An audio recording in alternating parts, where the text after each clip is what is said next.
Vols fans, the best fans in football. Rowdy, passionate, dedicated. And this is where Vol Nation comes to talk. Welcome to the hottest spot for all things Tennessee Vols. This is Tennessee Fan Talk, where the orange and white comes to life with a dash of humor, a sprinkle of wit, and a whole lot of Southern charm, bringing you the latest updates, breaking news, and some good old-fashioned laughs along the way. We're the water cooler chat you wish you were having at the office, minus the boring stats. Whether you bleed orange or you're just dipping your toes into the world of Tennessee sports, this is for everybody. It's loud, it's proud, it's Tennessee Fan Talk. And now your hosts, Byrd and The Duke. Hey there, Tennessee fans. Welcome to another episode, Tennessee Fan Talk.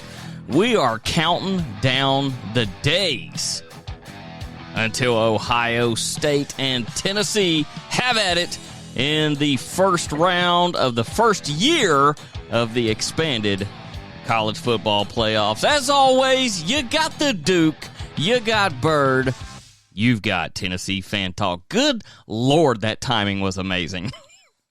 I mean, you're a pro's pro. You get better. I mean, as long as you get better every episode, you're doing it. You know what I mean? That is great. There was no countdown or anything. It was just, I've heard that so many times. I know how long it goes on. Yeah, all the 12 listeners out there have heard it too. Tennessee, really not the week to be talking about football because basketball, both men's and women's, is overshadowing everything. Tennessee men's basketball beating their record. They were 9-0, I think, in 2001-ish. It was, yes, I think it was either 99, 2000, or 2000, 2001. I can't remember when they started 10-0, right? They tied. They 9-0. I think it was 9-0, and now we've surpassed. So. Yeah. So you could ask me who played on that team or who the head coach was, and I could tell you I have no idea. Not a clue. Of course, this would not be an episode of Tennessee Fan Talk if we did not talk about a little football. Tennessee still not favored. 7.5 for OSU with a total 46.5. Duke, over or under that for you? So we talking over and under for the total score? Total score, 46.5. Well, if you have two kind of flawed offenses, right? Against two, what they say, they being the sports writers, what they say, two elite defenses. I know Tennessee is. Ohio State, Well, if I was treating it like an Ohio State fan and that we're playing in the tundra of the North Pole in Santa Claus's arena, it would be an under, right? I mean, it gets just as cold. I could argue that 20 degrees in Ohio doesn't feel as cold as 20 degrees in Knoxville due to the humidity. 100% agree with you. That's a topic for another time. These boys had a practice in the snow last week. So I'm not worried about the cold. I'm probably taking the under,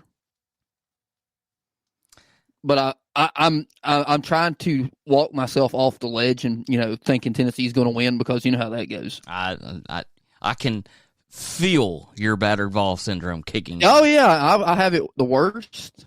I'm fine with it. I'm trying to tell myself, this is not how you're supposed to look at it. Hey man, we made it.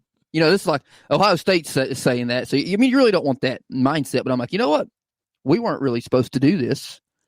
Are Ryan Day's players bought in enough to him that they want him around because everyone knows he loses this game? He is so far on the hot seat, it's unreal. I mean, I don't know how you play for that guy. He's as charismatic as a piece of paper. Very monotone. I mean, he seems more like an NFL coach because in an NFL, you really don't have to worry about getting you guys hyped up because everybody's getting paid to do it now, right? $20 million roster, the most expensive roster in the nation. Right. So who knows? What's the quarterback's name? Will Howard? Howard, yep. This is probably the first white. That's probably the first white quarterback they've had in 20 years. For me, it's what Tennessee team shows up and does Heupel open the playbook and allow Nico to throw some deep passes.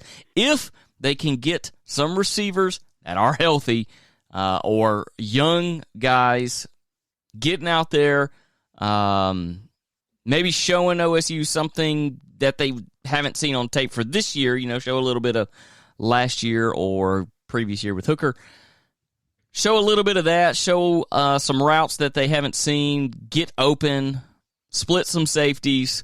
And air the ball out. I think Tennessee, I think we'd go over that 46.5, and I think Tennessee annihilates them. If that does not happen, if he stays conservative like he has the entire season, definitely the under and a very close game.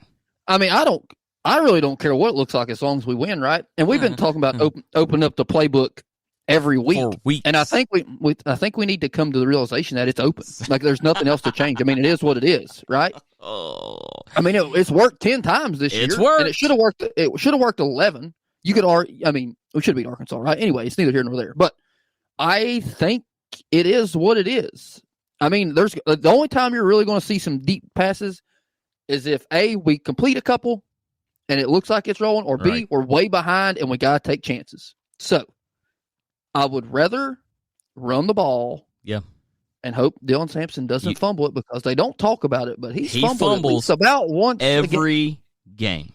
He's very Arian Foster-esque. Yes. Yes. You know what I mean? And I love Arian Foster. No disrespect. You're right. Yeah. I was a fan back in the day. But I'm just saying he's got some tendencies, and when he fumbles, they normally bench him for a little bit, the rest of the drive. A little bit, if not more. I'm telling you, they need to hit up the little Giants and get some stickum. Get some stickum hands. Before we talk basketball, let's go ahead and make these picks. I mean, I have one bit of news about football before we make the pick. And I didn't even tell you about this in the pre-show. It just came to me in a thought. There is some good news. There is some good news that is surrounding now, as at the time of this recording, the day later than we normally do, the Heisman pick. The Heisman committee has done Tennessee a favor because Peyton Manning is no longer the biggest snub of Heisman history. So we don't have to hear about it no more. You know what I'm saying? Like, I mean, Hunter is a fantastic player, but what a joke! Genty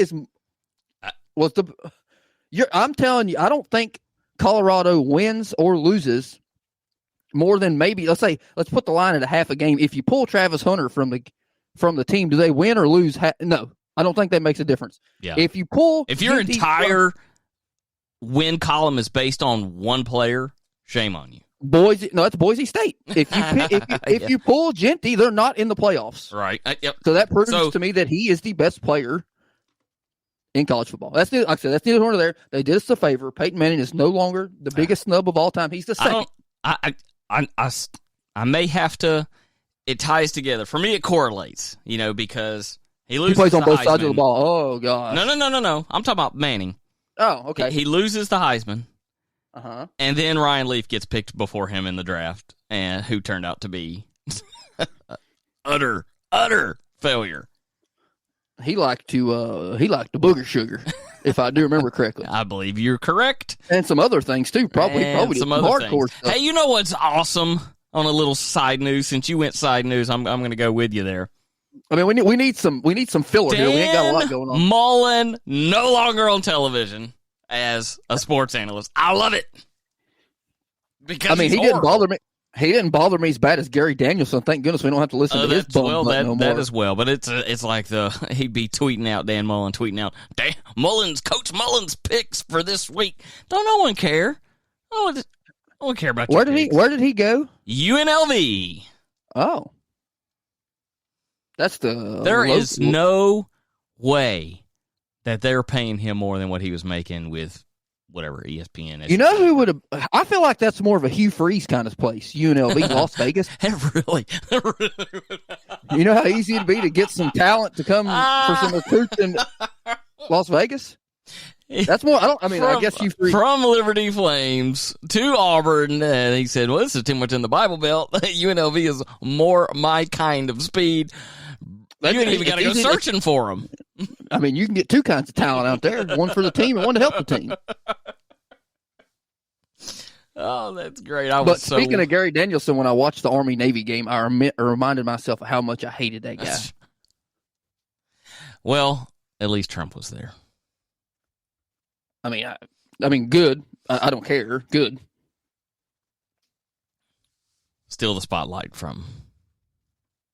I was shocked watching that. I thought Army was going to go in there just roll Navy. Nope. It's very Tennessee, Kentucky-esque. You know what I mean? I mean, Army does tend to beat Navy more than Kentucky beats us, but it's like their kryptonite. Army won the division they were in. Right. And but they were exposed. They were exposed for the one-trick pony that they are. Oh, that quarterback was pretty good, but I think he's got the hands of a baby doll because he couldn't hold the ball. I seen him throw plenty of ducks out there. But yeah, that is my comparison. Is Army is to Navy as Kentucky is to Tennessee, except Army sprinkles in a couple more wins than Kentucky does on us. Right, 100%. Which that's a little shade towards the Wildcats at the same time. Which we all, as Tennessee fans, love. I guess we can talk a little bit about Georgia's quarterback issue. Or we can also talk about how crazy it is to have the freaking transfer portal open up during the playoffs, and the guys entering the playoffs are not going to be on the team. Heupel says, "No, you ain't playing." Is that crazy? I wouldn't let him play neither. Or what? It's why would the transfer portal open now? I get when you get down to maybe the final game and the rest of the country can move around. I'd say it don't open until the season's over. You give it a 1 week period, and then bam, it's over. And it's open. I mean, it's always they didn't think a lot of things through. I was about to say that these guys get paid a crap ton of money, and they're like, that's just like an oversight. Oh, we're sorry. We should. Well, because that early signing period ends about now. Yeah. So transfer portal. Also, while playoff games 1 are happening, there's 2 NFL games on Saturday. It's something. Yeah. It's crap that they didn't think about. Well, they normally don't compete this week with television because it's usually nothing going on. But now it is because of this expanded playoff. It's like they forgot to go back and go, oh, we need to do a amendment to this TV contract. Well, I mean, I could Google it. I can't remember. I'm not going to Google it. I'm just going to, talk in broad strokes here. But there is some, if you want to call it a rule, call it a law, that from one date to this date, the NFL can only play on Sundays and Mondays and Thursdays. They can't play on Fridays and Saturdays. But after that date, they can do whatever they want, and that's when they start throwing stuff on Saturday, which I get it. I get it for them because it's to protect college throughout the normal football season. But now that we're extended, we either need to, bump our season up, which, it doesn't matter, or B, it is what it is. Anyway. No one watches. Down here, other than Louisiana, other than the Saints, and I guess you can say the Cowboys now, nobody really cares about the NFL down here not much. It's complimentary to the college football. It is, but this is definitely college football town. Oh, every state other than, like I said, we have the Titans here, and I love the Titans, don't get me wrong. But they stink, and I ain't watching. They stink. I will want to go see the new stadium upon completion. That's about it. Well, I think so. Tennessee just signed a deal to play a game in the new stadium whenever that year is, 2007. They might be the first football game to ever happen there. That would be sweet. I know they signed the deal. I don't know who it's against and what the date is. I don't know if it's the second year it's open, but if it's the first year it's open, then it's going to be the first football game there, right? It has to be. Yeah, it would yeah. That's just even a bigger smack to the face of the Titans. that's pretty exciting. Yeah, I don't know. It's probably against some ACC school. It's probably, probably against Duke. I don't know. So SEC Network losing Mullen, Florida Gators losing their defensive coach, Who? I forgot what his name is. Oh. Good, though. And why he would make a lateral move just to stay defensive coordinator. Where'd he go? Oh, now you're going to make me... Well, you're bringing it up. You didn't tell me we was talking about it. I don't keep up with that jazz. But yeah, I mean, like, was it a lateral move to play for Sunbelt Billy? You know, I mean, he is a Tennessee boy, so I guess I'm allowed to make fun of him. He's probably not the most literate, you know. I've been watching John Gruden and whatnot with these crazy play calls, and he's probably like, all right, this is a play call. You're going to take a snap, and you're going to run out here and go right. Throw it to him. It's not like all these XY banana peel left, right, 3 on 5, 6, 7, all that crap. Austin Armstrong going to Houston for the same position. Buddy, Houston's got the money. They're trying their best to be good. They've been trying to buy coaches for a long time. I can remember the one dude from West Virginia that went there and stunk. I don't remember his name. Can't believe I couldn't remember Armstrong. I mean, Houston. Because I've said mean, how good he has been over the past couple of years. I don't know. I mean, maybe the AD at Florida said, "Hey, man, you're going to have to fire both." I don't know. He didn't fire his OC, did he? I don't think so. Or you're going to have to pick one or the other. Fire one of them to get the heat off your butt. And he goes, okay. Yeah. It was going to be, this is the guy that's fixing to take your spot. You better get rid of him. Sure. Or he goes here for a year and he'll be the head coach next year at Florida. We are right at that time. Going to take a little break. Come back, talk some basketball. And make our picks for the game. And make our picks for the game since we ended up not doing that. We might as well do picks for all of the games. Not just our game. There you go. I like that. Give it a little filler. We'll do that right after this. I don't know all the games. Miles here is an electrician running wiring for this new home build. Good morning. Miles doesn't have time for funny business. I guess. Miles traded up to Serious Commercial Auto Insurance from Geico for customized coverage that grows with his business, all for seriously low rates. So, where's the Geico surprise cameo? Come again? Like some big, famous football player or something. He's gonna bust through that wall, isn't he? No, this ad is serious business. Guys, get over here! You gotta see this! No, there's nothing funny over here. Sorry. Get more with Geico Commercial Insurance. Trade up today at geico.com/commercial. Fred runs his own landscaping business. Yeah, with my two brothers. They take their business very seriously. Sure do. Fred traded up to commercial auto insurance from Geico for serious customized coverage that grows as his business does, all for seriously low rates. All right, so when's it gonna happen? The big Geico surprise? I'm sorry? Some hair metal band. Are they gonna jump out of those bushes? No, this is a serious Geico ad. That pyro was pretty cool, though. Get more with Geico Commercial Insurance. Trade up today at geico.com/commercial.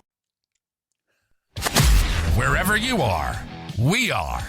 And we are at TN Fan Talk. Would you like to be on the show? We'd love to have you. Find our link tree in the show description. No experience or equipment is needed. Now, back to Tennessee Fan Talk. Here's Byrd and The Duke. Welcome back, Tennessee fans. You got the Byrd, you got the Duke. Got Tennessee Fan Talk returning to you. We're going to continue up a little bit of this football before we jump into just a little bit of basketball. This coming Friday, number 10 Indiana, number 7 Notre Dame. I'm going touchdown Jesus. I mean, it's hard to bet against the Lord. Now, you might not have to see can't see the forest because of the trees kind of thing, and he might punish him this one time to propel him later. Right. But I think Indiana's kind of fraudulent. I'm also picking Notre Dame. You don't have the spread pulled up? I do not. Do not. I would take. I'm sure that they're probably at least a 7-point favorite. Have to be. You would think so. At home.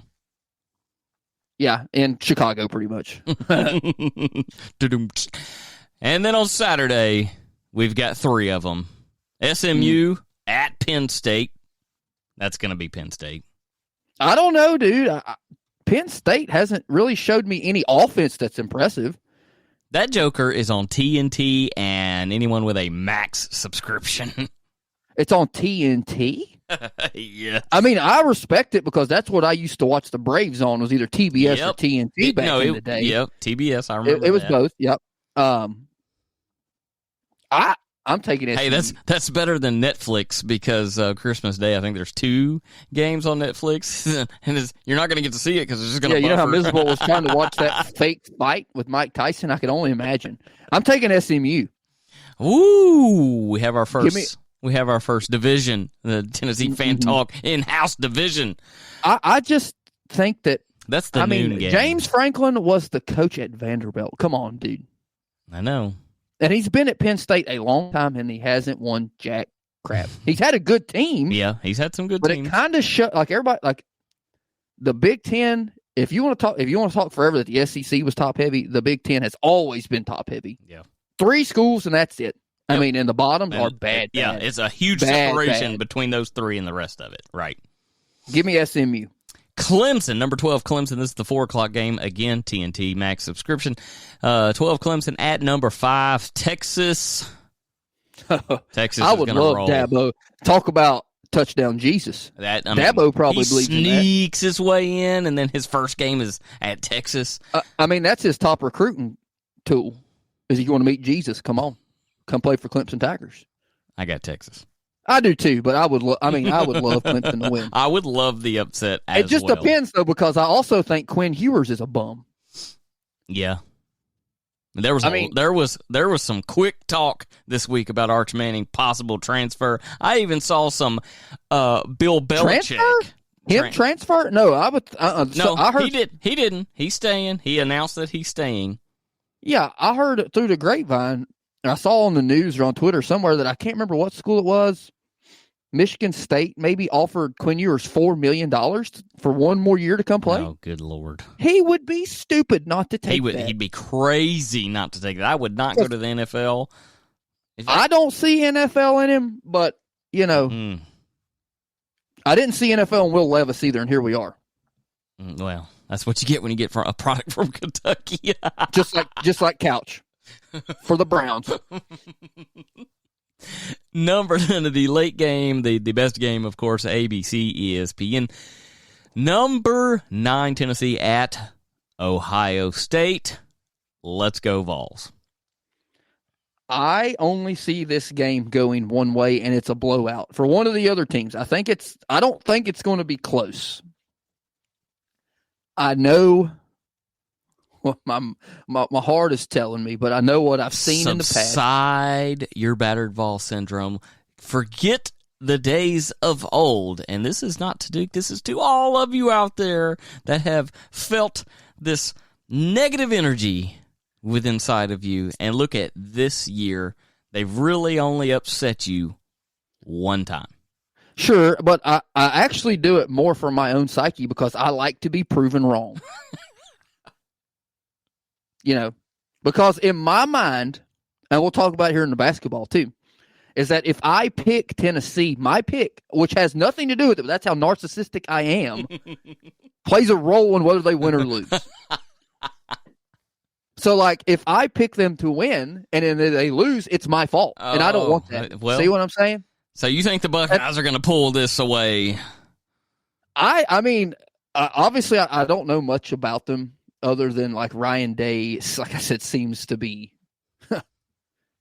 boring, is just for lack of a better term. But you have to think that maybe behind closed doors he's a little fiery because he is technically coaching for his job. Because if he loses, they're going to fire him on the field. I would think so. And hungry dogs run faster, and they're already mad about Michigan and getting all that jazz. And it's how they respond to it, and it depends on the motivation. I hope the Vols win. I want the Vols win. We're having a boys' night in downtown Nashville. I plan on getting belligerently drunk. I'm going to take someone to go ahead and sponsor an Uber ride for the Duke. It's already planned. It's called my wife. No, I'm just kidding. I'm going to take Ohio State for my psyche because I'm trying not to get too high. Because I don't like to be let down. But I'm also looking at it as this. Like I said, I've already said it once. Not supposed to look at it, but hey, we made it and we weren't supposed to. Made it. First year of it, made it in. Over Alabama. Because I think this game right here could propel either team to win the whole thing. I've heard that multiple of times. Yeah, Josh Pate. I'm a big fan of him. I am too. Love the Pate. He said that, and I mean, I agree with him, obviously. Right. Because it would give us momentum. I think, obviously, Oregon's really good, but you're not playing at Alston Stadium, and which, you're not getting the home field advantage that you would be at, the frozen tundra of Ohio. Kim Caldwell says, in order to date Tony V, you got to be a winner. And by God, she's a winner. 8-0.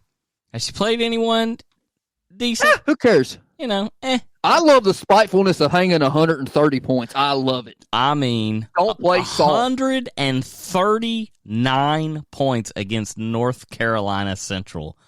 And broke the record for the most three-pointers in a game. Absolutely insane. Of course, they have to travel down to the FedEx Forum and play Memphis in 2 days. Is that what their arena is called, the FedEx Farm? FedEx Forum. Forum. Oh, yeah. I thought you said farm. I'm like, okay, that's interesting. And then they enter into the West Palm Beach Classic. They'll play one last beat-em-up game in Winthrop before entering. Winthrop. Winthrop. I think they're from North Carolina, I think. Before entering into conference play. At College Station. Who's the best team in the SEC right now? South Carolina? Women's, probably. Yeah. I mean, you would.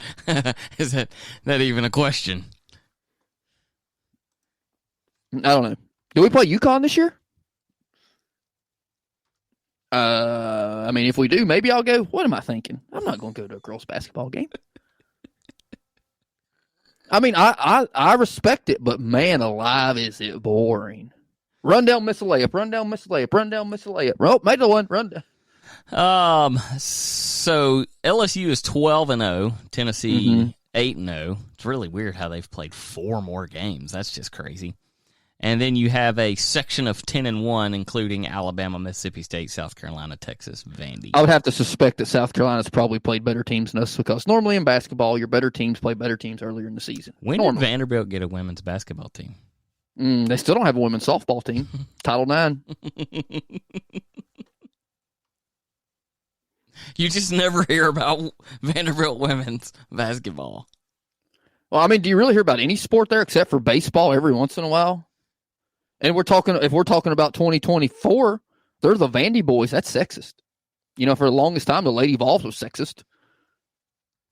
And they tried to drop it that 1 year, and all heck broke loose. In the men's, Florida, Oklahoma, Tennessee holding the top spots, all 10-0.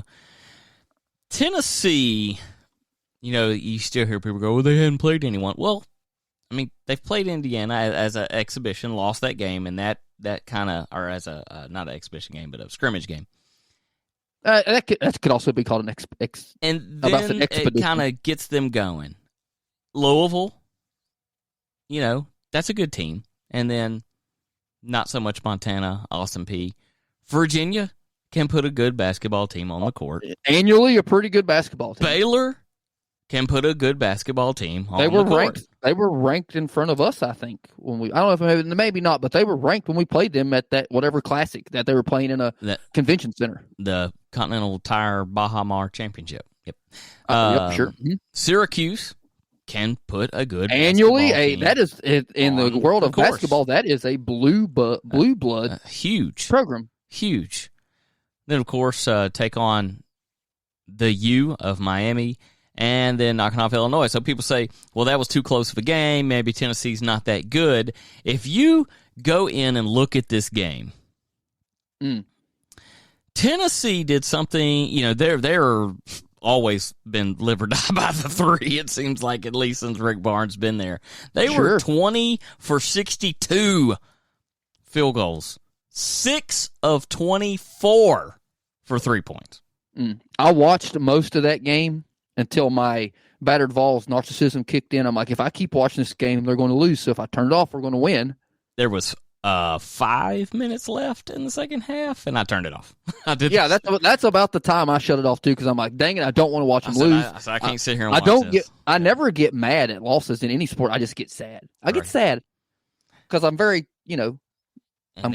I had something popped up, Vols win, whatever, and I went and looked at it. I was like, look at stinking Gainey, because I've written him off. My man can stroke 3-pointers, bro. I have written him off. He went 3 for 6, 6-14 for field goals, 8-9 free throws. I had written him off because it seems like he makes really stupid mistakes when he makes them. But he's young, right? He's pretty young. What year is he? He's not a starter. And so you gotta love those kind of points off the bench. I mean, he played 34 minutes off the bench. Yeah, he's your sixth man. You know.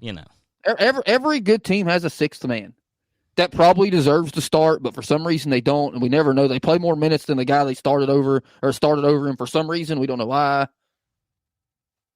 He is a senior. Oh, okay. Well,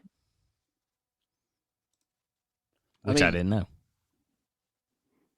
I'll take it. I think I remember looking at the spread before the game. I think Tennessee was minus 1.5. So if you're telling me if it's that close in basketball, that's a toss-up. That's a toss-up, and it was a toss-up. Tied, and it went from coast to coast, laid it up.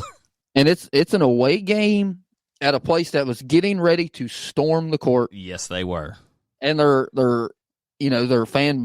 student section is called the Orange Crush. Oh, good Lord. So I was happy that they denied a court rush. And then I seen after the game too, I don't remember, I think he might have pushed Meshack or something. A fan from Illinois, probably a rich booster. They were over there celebrating, and he pushed one of our guys real hard. It might have been Gainey. I don't remember who it was. But good on us. I think our next big game is Auburn, correct? Is it 2 games away? Tennessee has outscored their opponents 808 to 579. I mean, Rick Barnes is one of those coaches that, if you play for him, you hate him. If you're looking from the outside in, that he's really hard on his guys. But apparently, they love to play for him, and he's hard-nosed defense. 100 more rebounds in total over these 10 games.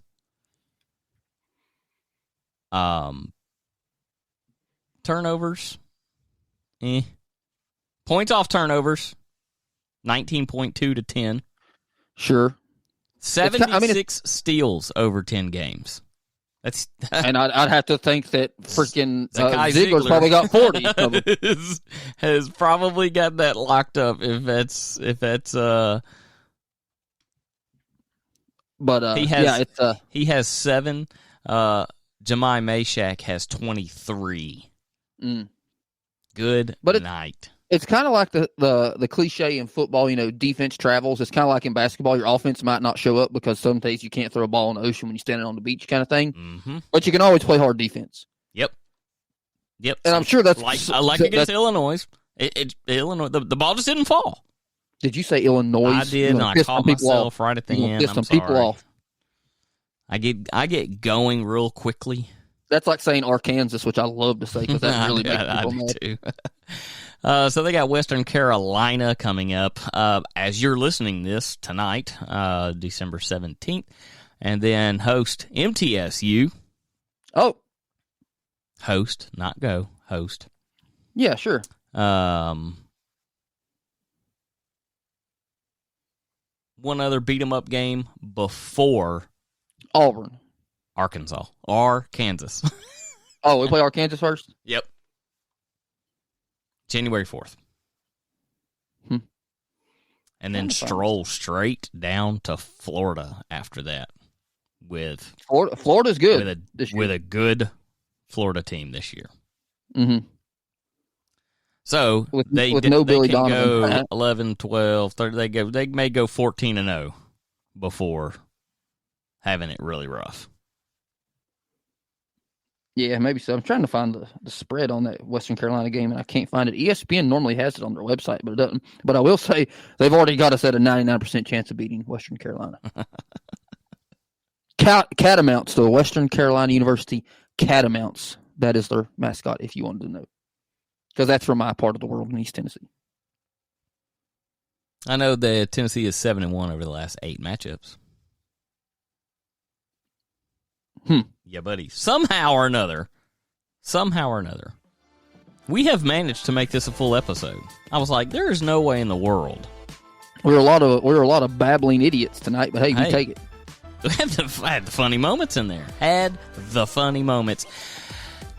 Your Vols and all sports, good night. If Tennessee can pull this off on the football field, that would be championships just across the board in some sort of fashion. Just winning teams. I'm ready for another national championship license plate to be offered. Yes. Give me a rerun. Just run it back. Yeah. Change the date, run it back. Give me the same layout. 100%. Tennessee, only one other time playing Ohio State. I think it was 1996. And Mr. Duff stopped Eddie George. And it was a win for the Vols. Let's hope they repeat this Saturday. Fingers crossed. Drop your Vols in their mouth. You've been listening to Tennessee Fan Talk. It's where the orange and white come to life. If it has anything to do with the Vols, we're talking about it.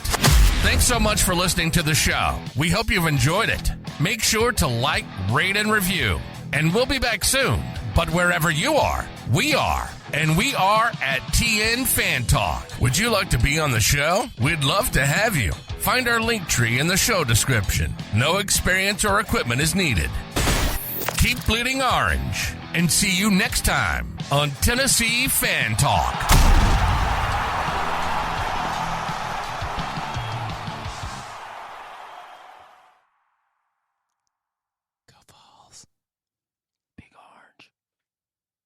Miles here is an electrician running wiring for this new home build. Good morning. Miles doesn't have time for funny business. I guess. Miles traded up to serious commercial auto insurance from Geico for customized coverage that grows with his business, all for seriously low rates. So, where's the Geico surprise cameo? Come again? You know, like some big famous football player or something. He's gonna bust for that wall, isn't he? No, this ad is serious business. Guys, get over here. You gotta see this. No, there's nothing funny over here. Sorry. Get more with Geico Commercial Insurance. Trade up today at geico.com/commercial.